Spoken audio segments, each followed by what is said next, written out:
Be lo kakana ke war madit yo di kumatin ulwong an ke di Kristo hamara safaran pita la luoro da re mena wood para be biela taro patong international la kwaro sekondo chong la kwaro Maria chong. Ana moro ludiro kalkwaro ludiro rudi members of parliament ministers governor mamekwa magen giloy one under the leading party NRM. Antin party kilok mapol. Agenda mamega tin tikakati malupe kit me yweyo dikan pa NRM i grassroots weke yada kone wele magen giti ka bino igang pa NRM gino di kalti maleng.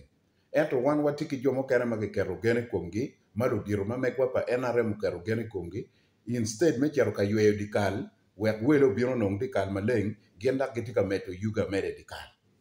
Dak kit pa NRM me kare, pat ki kit pa NRM machon i regime pa Oriem Andrew Kelogi, ka chelo ki Secretary General Honorable Richard Todwong, ka chelo ki General Sasso Temaweng, ki ministers ma megwa weny maguri machalo lo loj pa NRM pa pata tie ite karni don kwena ma mega tika chiar borlo biro ma megwa pa NRM o tuju magitilo bachuli ikona ma papato weny wun kapo yabo wangu kapo konyo wan chi yada ukona bi wangi kompi mono gin ma anatika neno ne machalo KD Kusama mone peke lokane nyeko peke bene pa miero le opposition pa ngarumo eken ento waro umero betie ikom umegi wa kilo umegi wa makubre chano ngo kwanyo plug ti chingi mawando tiki gene kom gine umiero go ko dong piem ke merok mawano luongi ni opposition ente bi none watiki jomo kene magi kero gene kom gi magiti opposition mabejo ente none pori tika supporting opposition la pinga ping ma ampa ng'eyo ka wuondo dir ma mekwa pa NRM tika winyo lok ene nyo tika niang.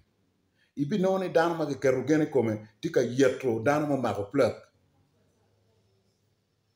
Mienwa ma wara, honorable, abe gifta, won kom ma mekwa ma dit pa NRM Megulu City. Ini tika neno ginene nini. La dit ma mekwa chairman pa NRM ba dege la yibi, utobi, unu tika neno ginene nini. Mona enini pa NRM wancher kere kwene. General Sasso Temaweng ti neno kwene. Secretary General Honorable Richard Todwong ti neno kwene. Ministers ma megwa unu tika neno kwene. Ibi noni dano tika mon kila wore. Dano tika yeto ngat mado mako plug bearing o ichie. Dano tika balo nyi ngat mo mako plug ichie. Mumior wando NRM again. Ibi noni chiek makar mone ki chieko ki wane. Peo mioro ki gom line. Ente no jomo kane tika gom line. Wa be gifta no kitika loke kome maraj. General Sasso Temaweng no kiti loke kome maraj. Todwong Richard no kiti loke kome maraj. Utabi no kiti loke kome maraj. Lu NRM wabike rugena wene ikoma be gifta. Lu NRM wabike rugena wene ikom General Sasso Temaweng. Wabike rugena wene kom Todwong. Ngo matika balo wiwa. La kore mona ene no peke i regime pa General Sasso Temaweng machon.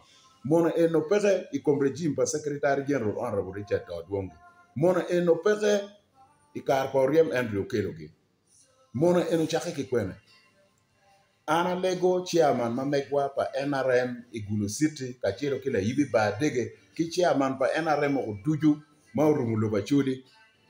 Umioro uno kwan kare me miyo fony bot joma uno kero gene komgi me kuoro welewa machalo lo NRM. Unyome bedo ka tich pi welewa joma go mako plug. Mone ki nyiego pemete. Eni tim maraja deda matika time kuberi chawani. Wajowa ma mako plug no kitika yeto gi we TikTok. Kitika yeto gi we platform. Kitika chayo gi. Kitika wot ki nyingi ikin piny. Ka ini loko kumane tika bito peti. Man gumiero ni abe gifta ocho nyeti. Man gumiero ni abe gifta ochim en. Man gumiero ni General Tema chim en. Gien ma pere teke logo ni namba chiel waro. Teke in pe waro ngat mati nyimi malo. Ngia tini in pe bi o malo kuno. Gien ma pere teke beru waro. Wamiyo waro boro tobi chairman.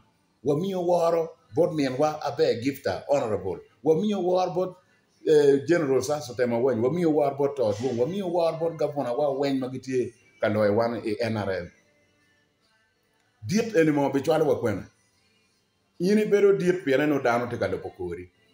ka dong dano pe lo kori kit dit ne obero kit dit ngo umiere be dit ma dano lo kori gino wa ko bere mona ti mateke NRM piene ngato mo ne tamni ana twero keni pe twero wa Museveni kene pe twero wa Todwong kene pe twero wa Tema kene pe twero wa Honorable Abe Gifta kene pe twero wa Toby kene pe twero miro in meti nana ni miro an miro task force miro agents ki wa twero ka chielo wa twero kedi Kristo hama rasaparan picha la luoro da kai mena jojo kamalo lo gabal kari ene kuberi chan wan lo NRM watika tikere jomo kene tika tayaro lu wotgi weke ban nie wek lu diru pa NRM chak neno neni ho ngar kardan maraj ento wan jomo kene ki ngiyo background wa yam e NRM o weka beru ka poko certificate ma jomo state house gubino ka fonyo wan during 2015-2016 i kompiara o siza ulwen makubre dong ti meja General Sasso tema wen no ti brigadier Todwong no futi honorable wano chako NRM ke kama bo ento petian lokane umiero ke bet ki mona gang pa mona peke gang pa nyero peke gang pa lokenying dana tata peke dak gang pa tero dano ni ngaro timo gina kirere weka menta unen charo dano maraj gange peke wabere chiel jo wabeto ero force ma opposition tika bino kere ka wan wa ipod wabet ki mona ibet ka lokenya Abe Gifta ibet ka lokenya General Tema ibet ka lokenya Todwong ibet ka lokenya Riem Andrew Kelo ibet ka lokenya Abe Lilian peo beter wan kamo tij mateka emete dano weng balo wa in ma tika lokenya dano olrano in bene balo anga ma pe balo waro mete kom lo dirowa ngato mo ne non kere dek chalo ngo ka do karo ma ko plug chi o mir wan wen wo en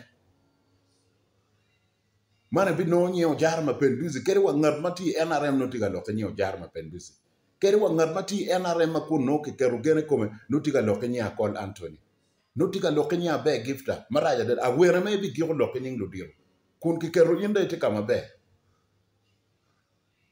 ma Abe Gifta pa biru gi mo bori General Sasso tan wen pa biru gi mo bori Secretary General Honorable Richard Todwong pa biru gi mo bori jo wa ma dongu ma ko plug chingi umiero ki wogi ngat ma pe miero wor la NRM mo ma ko plug chingi kere la councilor ngat pe miero wor ki la ko ki dokti jemone ni wa pe ki cha me mone an pa miero position pa ngato piena cha mu ke be wiya pe twero an gara wiya twero wor kin ping me cher ka ma ko jima be jo ma Museveni timo mono weng bere lokeken ipi wini kedi kusama dong tika temeto twal tika wore kin ping weke nene ene tiyo to twal eno ni ene gien ma yang wano timo wan ki minister Riem Andrew Kelo ki eno ni gien ma yang wano timo ki Todwong ki General Sasso tema wengi weke nyot ki dano ngoma Museveni timo piene jomo kene lu gopa opposition lu gopa ana bi mete ki wore fil kere ngarumo ne dego nyomero abi mete ki wore fil me nyoto ngoma President Museveni timo ilo bachuli jojo kamalo abiro mere ke gwako won nyego pe konyo wa ludirwa ana war won leading one mabe wa foyo. Subscribe for more and watch next videos.